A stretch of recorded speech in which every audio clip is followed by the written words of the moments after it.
તો ડભોઈ નગરપાલિકાની હદમાં વેગા, કજાપુર અને ટીબી તરસાના ગામોને જોડવાના ઠરાવ સામે ગ્રામજનો અને કોંગ્રેસના આગેવાનોએ વિરોધ કર્યો હતો, જેમાં જિલ્લા કલેક્ટર અને મામલતદારને આવેદનપત્ર આપવામાં આવ્યું હતું।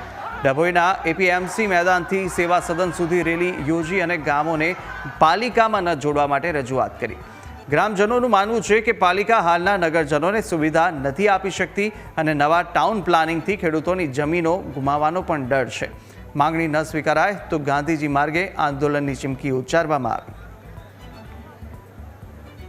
નગરપાલિકા દ્વારા અમારા જે ચાર ગામોનો જે સમાવેશની દરખાસ્ત કરવામાં આવેલી છે સરકારશ્રીમાં, એ દરખાસ્ત અમારી નામ મંજૂર થાય એ સંદર્ભમાં અમે આ રેલીનું આયોજન કરેલું છે।